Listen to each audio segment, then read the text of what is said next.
Hello, this is Positive Vibes Enterprise. I am Tom Goodwin, and this is Michelle Ronquillo. Hi, everybody.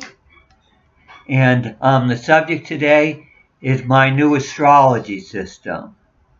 And this is something I developed over decades of effort, of trial and error. And the reason that it's important to have a new astrology system is not only because the old astrology system just tries to cover way too much and it's too scattered and isn't directed to the point. And if you're going to get something that's going to work well spiritually, it has to be streamlined and it has to have a real strong focus on that which counts the most. It has to be really solid in its connection with reality, so to speak. So when I was developing the astrology system, I got rid of a lot of the stuff that the traditional astrology system had. I streamlined it. I got rid of signs and houses because there was no logical way I could develop a system for it. And if you don't have logic with a system, it will not work. Now, that doesn't mean that when you have logic, it will work. But you have to have logic or it won't work, because the logic is one of the important. You have to have intuition that tells you that how the spiritual works, so you can set up a logical system that's in tune with sound assumptions, and assumptions are based on intuition. You assume the reality is a certain way, then you connect it logically, and then you test it and see how well it works. And when you're doing it for over 30 years, you end up having thousands and thousands of charts done in yourself, literally. It's sort of like Thomas Edison trying to figure out what will work in a light bulb or whatever, trying out all the different filaments and everything. So in a way, it's a little bit different than a lot of people do spiritually. When they develop something new, they just all of a sudden get inspired and it comes out and, oh, this is wonderful, I got this from the right source.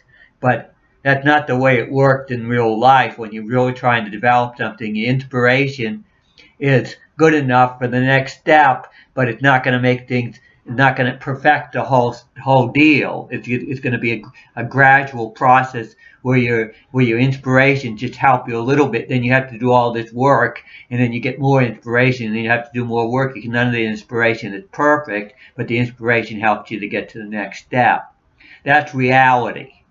Now, if you think it's going to happen magically or whatever, you really aren't into the type of practical spirituality I'm into, which is trying to make things work in a reality that's very challenging and very difficult to understand. And in the spiritual, to me, is an endless puzzle. You're never going to solve it, but you try to figure it out enough to be able to progress further and to help the world to progress further.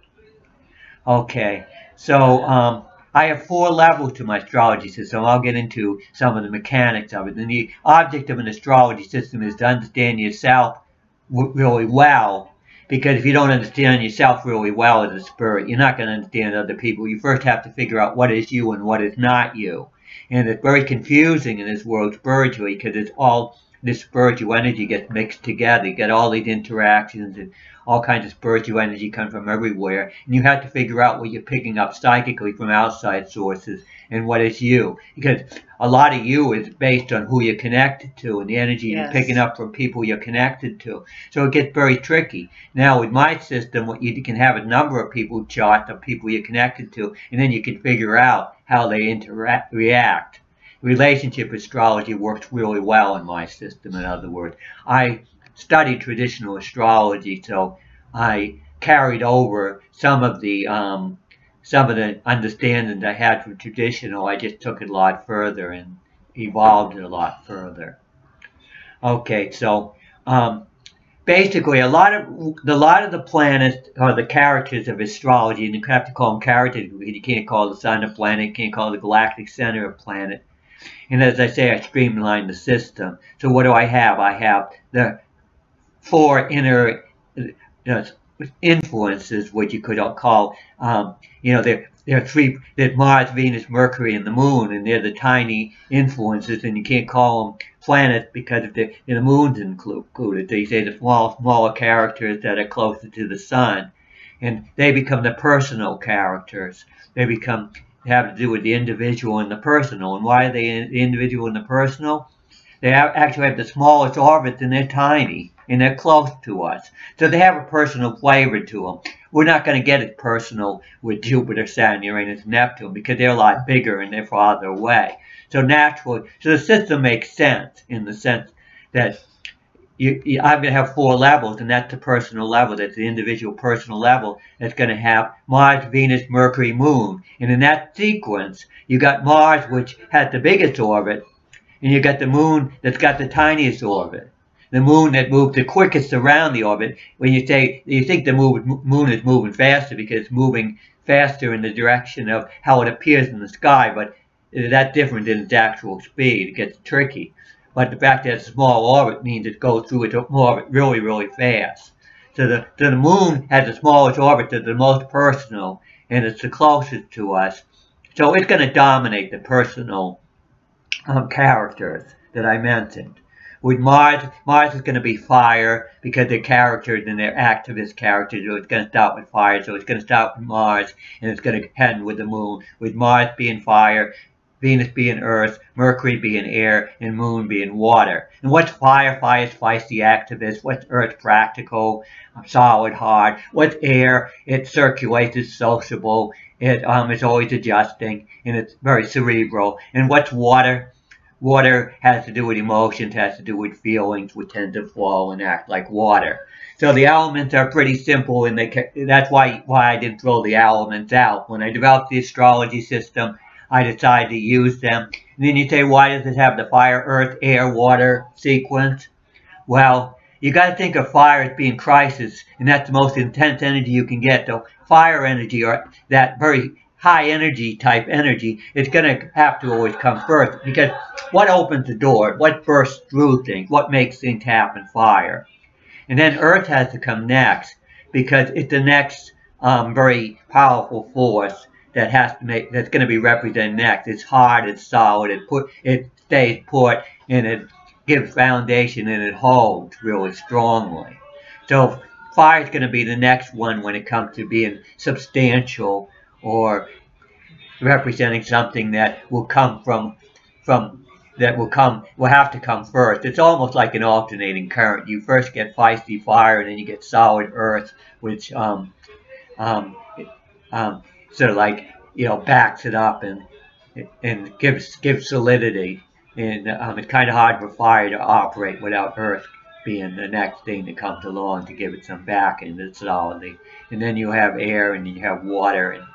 And water would be the slowest energy force form around, so it would come at the end, and it's the most personal.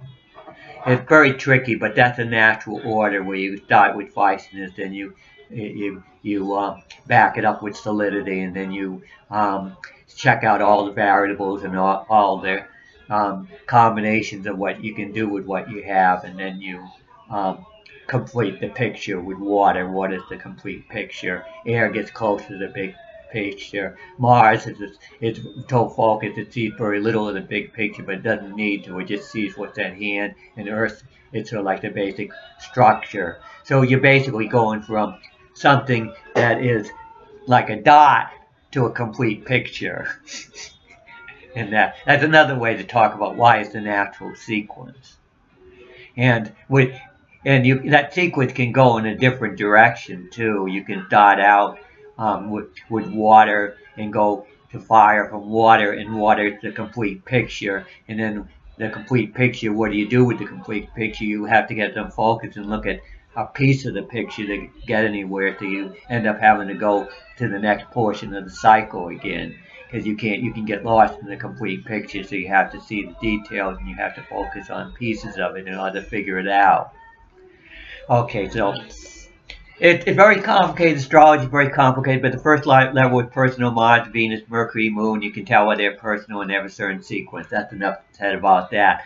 The next sequence is, and I said it was ruled by the Moon because it's the personal one. The next one's going to be more of an outgoing type cycle. It's still going to be individual because it still has to do with the our solar system and the planets that are pretty close to us and pretty close in size to us and characteristic to us. Even though they're bigger, they still are satellites of the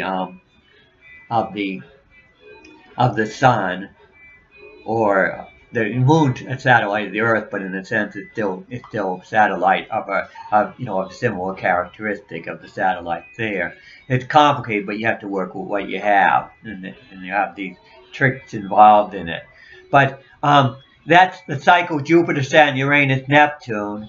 That's going to be a feisty cycle. That's going to be a more outgoing cycle because basically it's the outer part of our solar system. So it's going to have a different flavor. It's not going to be as personal, but it's still going to be individual. So it's going to be, it's going to represent. Let me get going on this. It's transitional energy. It's what was the word I used for it? I don't even see it there. It's I'll get to it. But anyway, it makes things happen. It's the energy where when you're trying to get a job, or you're trying to make openings in the world, when you're trying to make things happen on the individual level, you need that outward individual energy, and that's what Jupiter, Saturn, Uranus, Neptune represent. And it's going to be ruled by Jupiter. The last cycle was ruled by the moon. And you can tell why it's ruled by the moon. Just look at how big the moon is and how prominent it is in that thing because of its closeness. So it's personal and it's close and it's really big. Now, when it comes to the outer planets, what's going to be the most dominant one when it comes? And you're going to start from the innermost and go to outward, because you're going in an outward direction rather than going in an inward direction and getting close to the Earth. You're going farther away because it's an outwardly directed individual energy. So what you're doing is, Jupiter's going to rule that, and it's going to dominate it.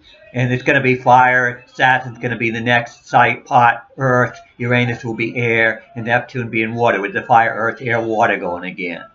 With these characters starting with fire, which is the normal way the cycle starts when most people look at it.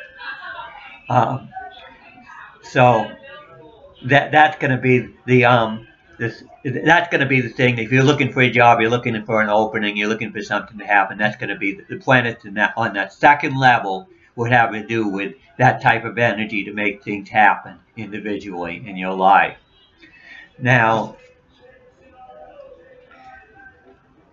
level 2 had to do with individual priorities. I just wasn't looking at my keywords well enough. So individual priorities. Level 1 had to do with the individual personal side, which had to do with family, everybody you're really close to, and when you're in your home, the energy that you have on that level. Like, I'm going to have 4 rulers in the system. You can have a ruler on each level. And if you have Mars on the first level, like I have, you're going to be really feisty in the home front. You're going to be very feisty when people get to know you on a personal level. That's when you're feistiness, because Mars is fiery. And anybody who knows astrology knows Mars is fiery. Now, if you're like Michelle, you're going to end up having the moon on that level. So you're going to be more inward and more of a feeling person, and more protective and caring. And she's going to be more of a recluse when she's in her home. She may have people around her, but she's going to be very protective of her feelings and that she's comfortable in the home, and that it has the right visual. Is visually pleasing, because that's what the moon has to have things feel right. So she's quite different to me. Yes. In that area, we're quite different.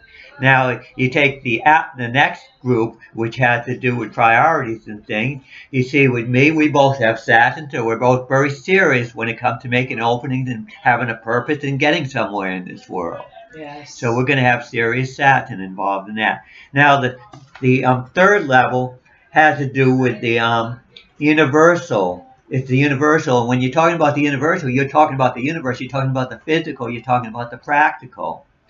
So it's the universal level, and it has to do with stability and security, because that's what Earth provides us with.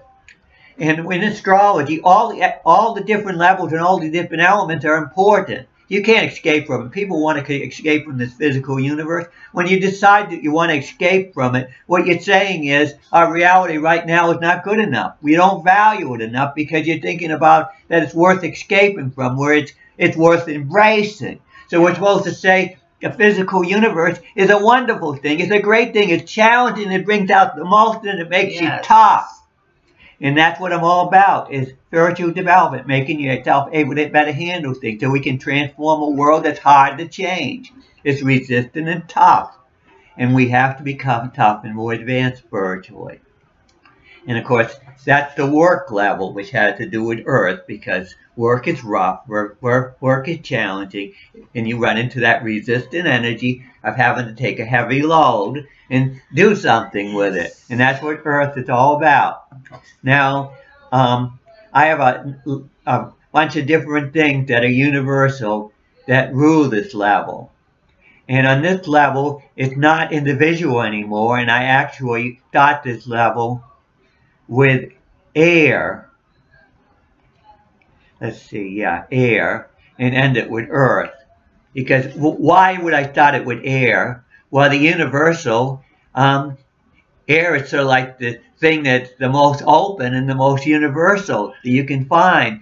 What air represents in astrology is the vastness of space. Everything that is all that is out there. It has to do with when you're thinking and trying to figure things out, you have to deal with all variables, all possibilities. Yes. So air covers the most. It's the broadest. So the universal is going to start with air. It's going to move to water, which air covers everything, but water sort of like unites everything and gives it a fluid connection to everything. It completes the whole picture. But air is almost like even more open than water, because it speculates even outside of what water includes into delusional and crazy stuff and all kinds of things, whereas water itself tries to stay within. It does have some limit to it. It covers the whole picture, but it doesn't go outside the whole picture. And air can go outside the whole picture. So air can actually be bigger than water in some ways. And then, so it's sort of like it starts really, really open, and it narrows down, and fire gets even narrower. And since the universal has to do with Earth, it has to end with Earth. It has to start with air and end with Earth. Even though fire is actually more pointed, the Earth is going to be the most solid, whereas air, you could say, was the least solid. So you could say the sequence actually is from the least solid to the most solid. And you could see that air would be the least solid, would be all over the place. Water would have more solidity. And then fire would be even more, and Earth would be the most solid of any of it. Because energy has some solidity when you compare it to water. Right. But it doesn't have enough. It's very complicated. Now, so both of us are fire on that level, so we're both very feisty when it comes to work and taking on challenges. And when we run into resistant energy, we're going to push and push and push until we get through it, because that's the way it is. Yes. And so that's the third level. You see, you're going from the innermost level to the outermost level. You're going from the personal level to the personal individual level to individual priorities, where you put going outward from the individual level. Then you're going to the practical work level, where you're dealing with the physical, and you're going to end with the last level. And the last level is going to be the social level. It's going to have to do with all the stuff, all the connections, and all the different stuff circulating around the Earth and around. I mean, there are all kinds, like when we're trying to get our new ideas out, they're not circulating yet. But there's all kinds of beliefs and all kinds of ideas and delusions and crazy stuff circulating mentally on this planet. And some people tune into it, some people don't. But when you get inspiration, what happens is You're going to get the inspiration that you're ready for. And most of the times when people are really well programmed in the earth, they're just going to get the inspiration the earth tells them the next step, which is not necessarily going to be that great, but it's what's out there. In other words, you say, oh boy, this came to me. This is wonderful. Well, if you didn't do any work for it, it's not going to be any more wonderful than anything else that's circulating on the earth. In other words, it's just something easy pickings. Right. So a lot of the time people pick up things telepathically. They're just easy pickings. Right. But if you're trying to develop something new or get something new, you have to work for it because it's not out there. It's not circulating. It may be circulating on another planet, trillions of light years away or whatever, but it's not circulating here. And what we're locked into, the collective mind on the planet Earth, what's circulating here, and a lot of times not only are people only connected what's circulating in the immediate area where they live, their country or the people they are around. So it's pretty complicated, but the outermost level has to do with the stuff beyond yourself, outside yourself. There's the inner and the outer. Mm-hmm. And that has to do with the outer. And some people are really sensitive to the outer. I'm one of the people that's very sensitive to the outer. So when people keep telling me that it's all within yourself and all, which is some of the spiritual ideology, they say it's all about yourself. I say you're stuck inside yourself. I start getting derogatory because, you can always turn things around and point out the negative aspect of it. I mean, it's good to work on yourself. You have to work on yourself. Even a person with such an outer focus as me had to develop an astrology system in order to figure out what was me. And it was more important for persons that had so much connection with outer energy to know who they are and also be isolated a lot of time in the research. In other words, I had to pretty well live a life where I cut off from other people, but I couldn't have developed it otherwise. Right. So why would an individual develop an astrology system? Why would one person develop it? Why would it be a one-person job to develop something new like that? That's the reason. It's because it's so complicated that it only can be done first by one person, because if you had a whole bunch of people, it would have too many variables, so they couldn't possibly develop it. So there has to be individuals that are able to do things, and some people just don't understand that. They can't see how one individual can do such fantastic things. But it doesn't come easy. You have to do the work. And at a certain point, you have to get other people involved. In other words, I didn't master the astrology system until I get Michelle involved, and that's our connection with other people. In other words, I had to do an evolution and I had to read all these other charts and all this stuff. So I had to, I couldn't have just developed it on my own astrology chart. I got my pro software programming, and I got a bunch of famous people, and I had to use their charts along with probably about 20 or so more charts that I knew individually and personally that did charts in the past. I had to look at them all, and they had to feel good with my intuition. If my intuition said no, then I couldn't go with it. That's right. And you gotta trust your gut. And the reason my intuition's so good, well, if you've seen some of the other videos, I do really intense training. I have a real intense diet. I do things to extreme to develop my awareness, and I had to do that. Because in other words, how could I test the astrology system unless I got myself on a real intense level where a little out of attunement could cause a mess? So in other words, I had to get such intense energy that if it was just a little bit off, things would break, things would go wrong. Because the more intense your energy is, the more small errors become big errors. It's just like you become a leader of the world, every small either gets exaggerated into a big. The more power you get, the more things get exaggerated, the bigger the consequences. So that's one of the other reasons I had to train myself to get so intense so I could really test it. And other people, I want other people to test it. I want them to try it. And I'm a person of action. I want results. I didn't develop this as some kind of fantasy strip to make myself feel good. I developed this because I think this world really needs something better, because we're in a highly technological world and we're not spiritually mature enough to handle it. Yes. So I'm talking about the last level, the outermost level, and it basically is quite different than the other levels, because it's the cerebral or intellectual level that has to do with all these ideas that circulating around, and it basically steals from the other levels. And so it's not going to make the same exact sense, but it was set up in a reasonable way. I had to think it out. In other words, it had to be developed through a thought process, deal with the whole picture rather than one sequence. But it basically, it basically has the same rules as the thing that dominate the other levels. Like I said, the moon dominates the level 1. Well, we have a social moon, which is involved on the outermost level. The outermost level starts out with air again, you could say, and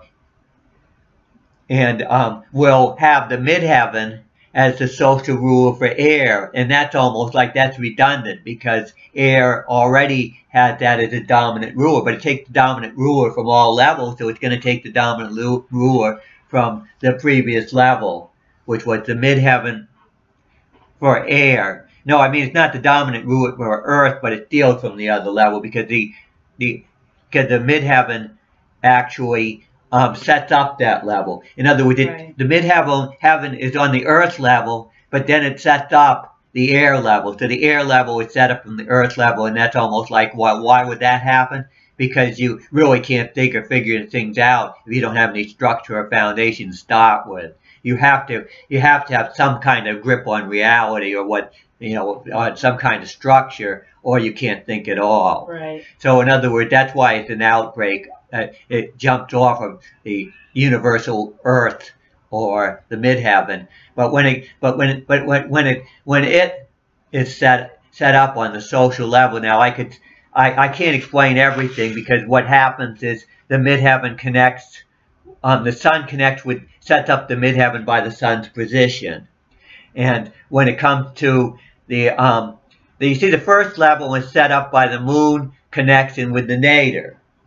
And then the moon position becomes important when it comes to connections. So it's really complicated. I don't want to get too much into this complication, but what I'll say is that actually on the social level you're going to have the moon, Jupiter, and the nadir, which are the ones that set up the other level, and they're going to be transferred to be social and be other. They won't, if you have moon on the social level, it's not like it's your moon.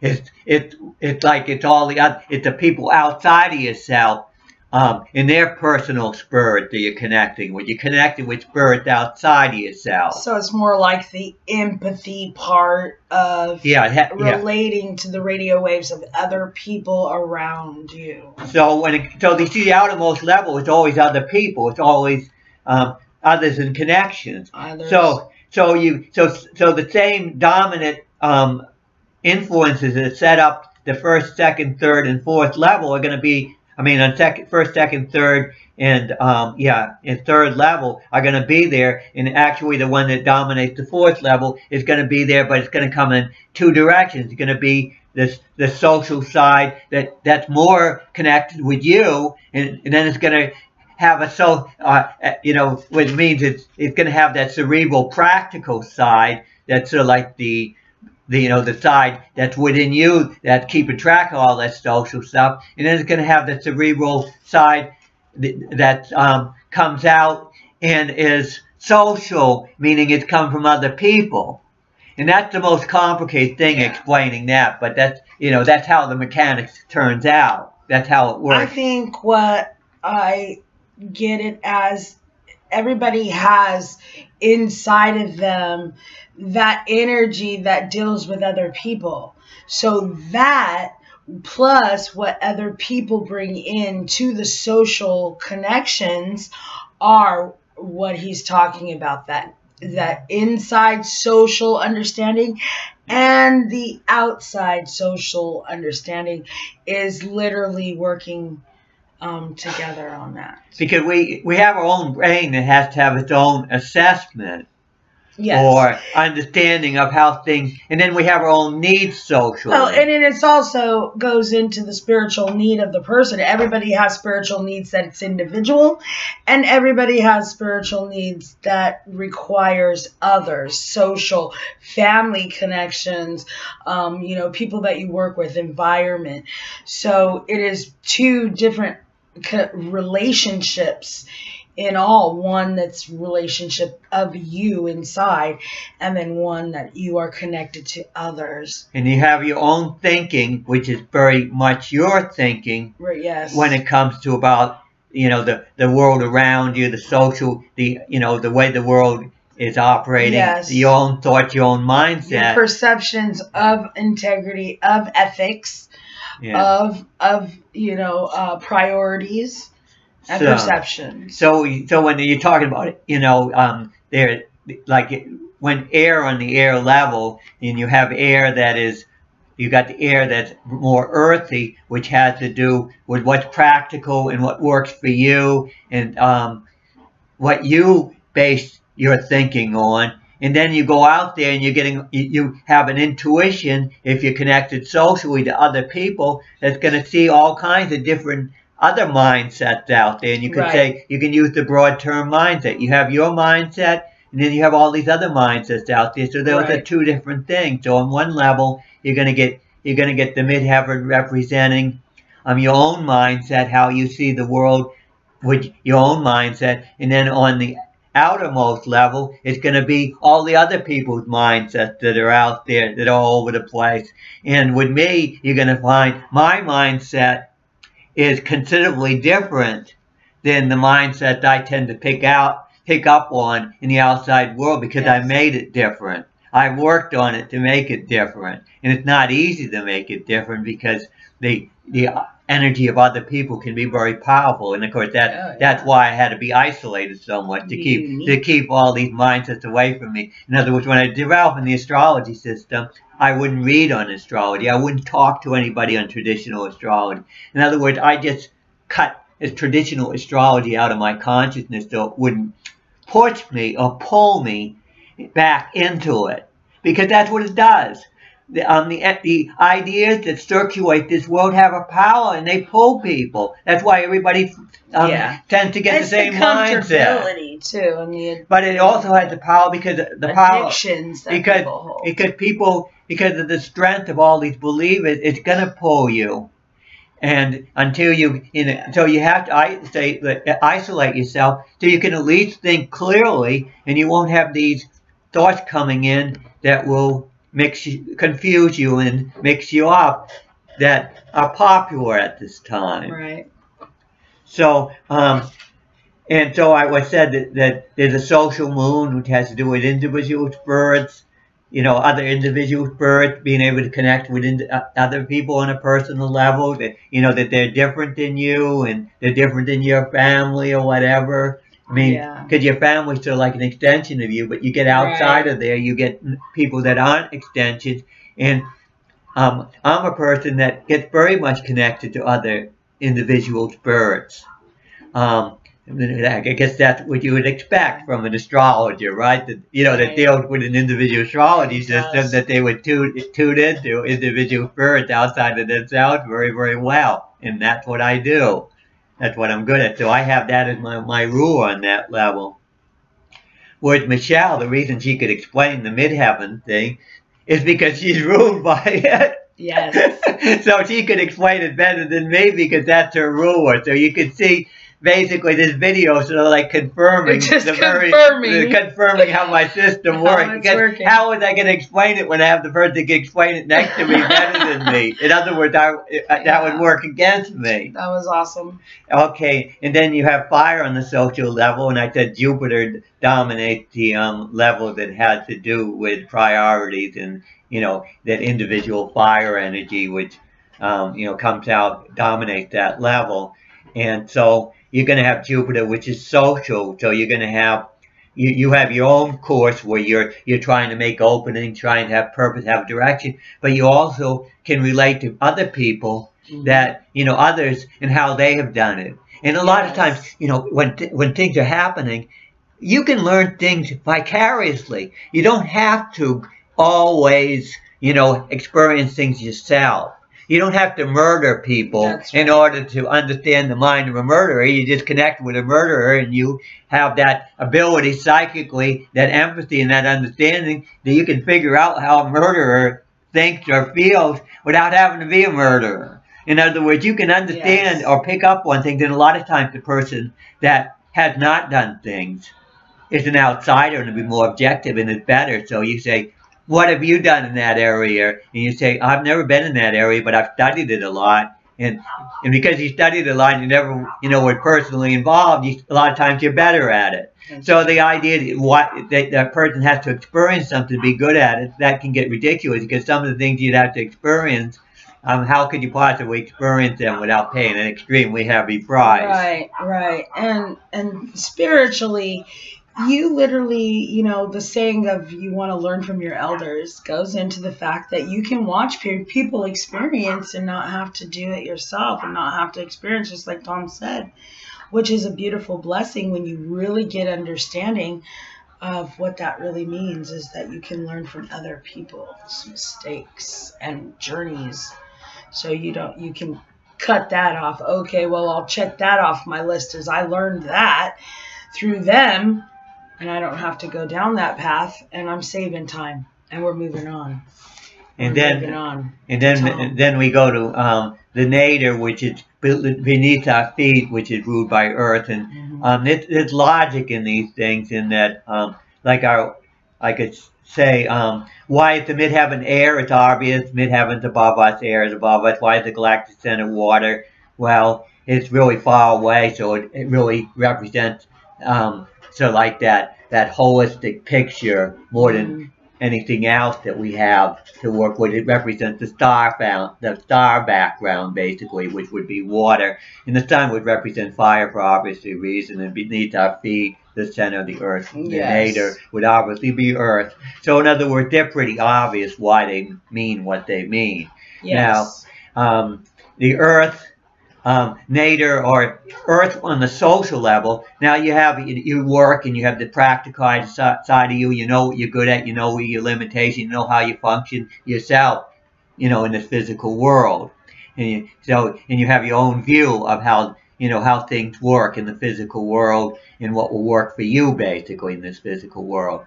Well, there's also a social side of it where you can understand other people that have other jobs and have other conditions and that's similar from you, and you can figure them out, and you can intuitively understand them. One thing about Earth is our specialists in one field can talk to a person in another field that's another specialist, and they'll intuitively sense what the person's talking about. And that's one of the things that's really amazing, and that has to do with having that ability psychically to tune into that which is different but still has a similarity in the direction of intensity of focus. Yes. So that has to explain that. This is going a long way, but astrology is really, really involved. I'm going to try to end it really quickly, but there are aspects that connect the cycles of the planets. I don't use signs or houses. Now, you see how complicated my system is already. Just think how much more complicated it would be if I put signs and houses in it. Of course, I couldn't figure out a reasonable way, but that would be really going crazy. Now, I could put a dozen aspects or connections between planets. They have this cycle and they have the distance between them, and I could have all these, and I could have everything connected to everything else, and it would be crazy. But that's the way our traditional astrology system is. It just has everything in it in so many different varieties, and it just becomes amazingly complicated to figure out. And it becomes like reading tea leaves eventually. And you say, well, you can read tea leaves, or you can read, if you have enough stuff and you throw it in every direction, your intuition's going to figure out how to read it right. Now, traditional people aren't going to like it. And another thing with traditional astrology, people are going to have a tendency, because they don't have all the energy channeled the way I have to such an intense degree, they're going to have extra energy, and they're going to just say, I'm a Libra, and then they're going to become a Libra. Or I'm a Virgo, and they're going to become a Virgo. Wait. People adapt to labels? Yeah, well, yeah. Well, I mean, that's what it happens. That happens a lot in this world, believe it or not. Whereas people will believe something is true, and it'll affect their personality, because their personality has a lot of fluid energy that can take on characteristics of different types. And I've noticed too that people, you walk in and they're like, "What's your sign? What's your sign?" And then they base you on whatever you say. So they put a label. They put you in a box. Yeah. In a box. And the thing is, say, and assume that you're gonna portray everything on that label sign. And then there are two types of it. The two sign systems, like I say, the tropical system, which has to do with having Aries in the spring in the northern hemisphere, basically set up on that, with the beginning of it starting there. Mm-hmm. And then you have the one which, you see, astrology was developed a long time ago, and the stars have actually moved their position. So there's another system that says, since the stars move their position, we have to move the zodiac. Yeah, we have to move them now. So now now we're going into the Aquarian age. In other words, Aries is now becoming Aquarius very soon. But you see, the thing is, I've actually talked to somebody that was extremely into sidereal astrology, which is not as popular. And I found he had just as much conviction and intensity as the people that believed in the other. And that stuck to me. Yeah. And what that tells me is, if there's two systems that have such dedicated belief in them, I have a tendency to think, well, maybe neither system is really as great as it makes itself out to be. Maybe they're just both based more on the power of belief than anything else.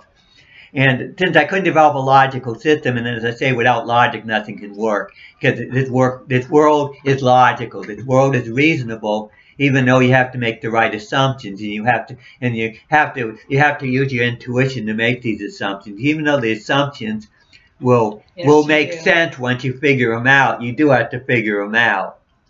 And so my aspect I use, and we're dealing with the cyclical nature of the universe, which is why astrology is so wonderful, because the cycles play an extremely strong role, because we go after one cycle after another. Whenever we take on a new job, it's a new cycle. Whenever we do anything new, it's a new cycle.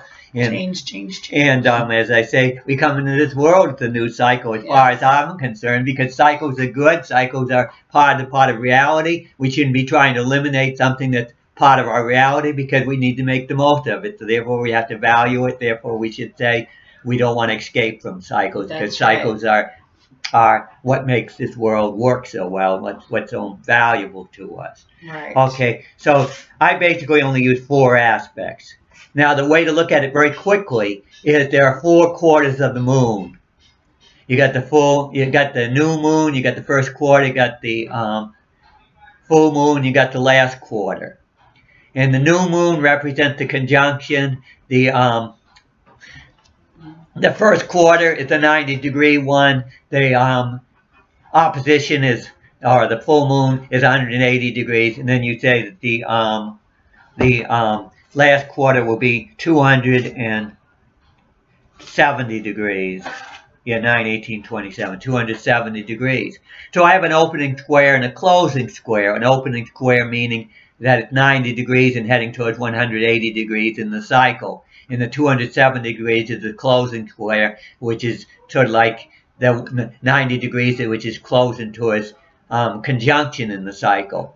Now, I have to explain that, because traditional astrology only has 90 degrees, and they don't care which direction it's coming from. So therefore, my system has 290 degrees based on what portion of the cycle is on, which I think makes more sense than the traditional. But you see, I have to explain it that way.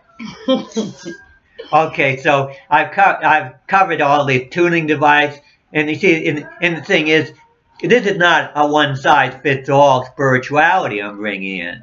I adjust it to individuals, because every individual is different. I deal with a lot of complexity, but I don't make it overly complex like the traditional astrology system. I try to make it as simple and clear as I can, because no matter how simple and clear I make it, it's going to be very, very complicated. That's just because of the nature. That's the way the spiritual is. You make it as simple as you can possibly make it, because you don't want to overcomplicate things, because we got too much that's overcomplicated. You want to make it as simple as you can possibly have it, because as simple as you can make it, it will still be way, way complicated. It'll still be a puzzle, and it's still going to be very hard to deal with. And you still have to do your footwork.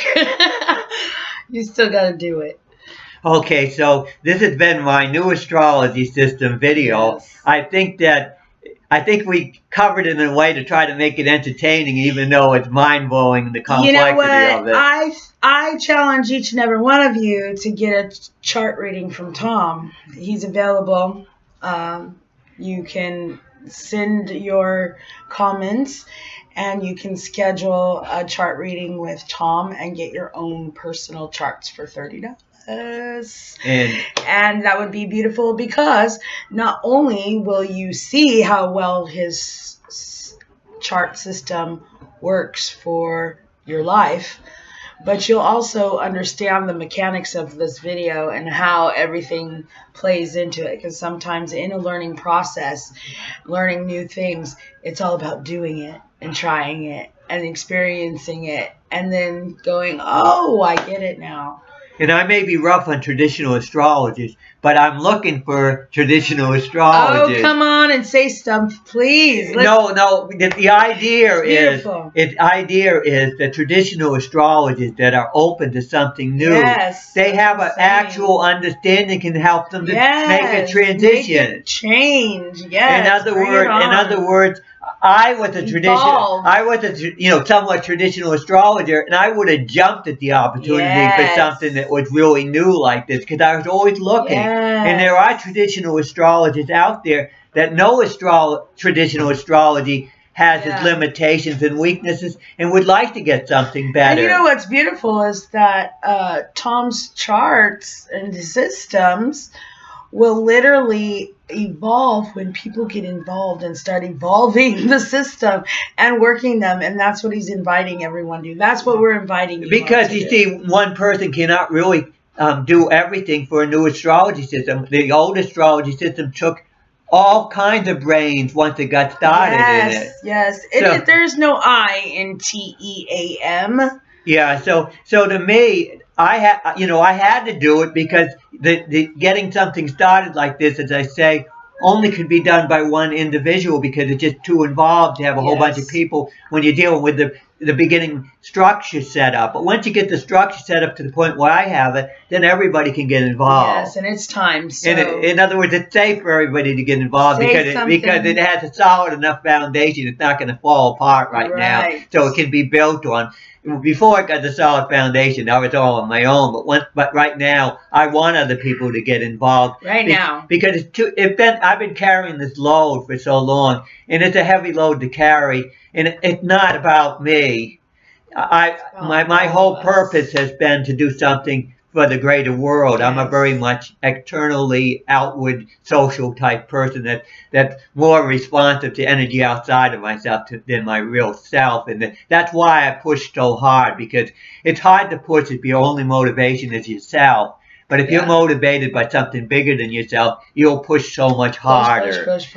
Because it's nothing, like a bigger cause or something bigger than yourself is the strongest motivation anybody can get. Yes. When you're just stuck in yourself and using that prerogative, that pejorative a little bit, when you're just stuck in yourself, you're going to be a lot less motivated than when you feel and you're passionate for all these people that are struggling in the world. Turn your light outward. And subscribe. And make comments.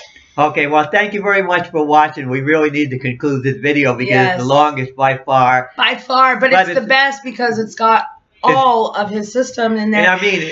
And we want you to, check it out, try it out, contact Tom. And make an effort to and please spread the word about us. Spread the word. We need more than 10 people watching some of our videos. Yes. But we are thankful for all our subscribers. Well, we're thankful, but we want more people. We want more. So please spread the word and please subscribe. You would think when we're getting close to 100 videos that we would get more people, because we're doing our part. We're working really hard. We just need other people to spread the word. And as I say, new stuff that's not spread very easily. It's explained in this video. So we need the help of people to spread it, because the more it spreads, professionals, especially professionals. Come on, get in here. Because you see, I love to deal with professionals. So we will see you soon the next time. Thank you for watching. Yes, we appreciate it. Bye-bye. Bye.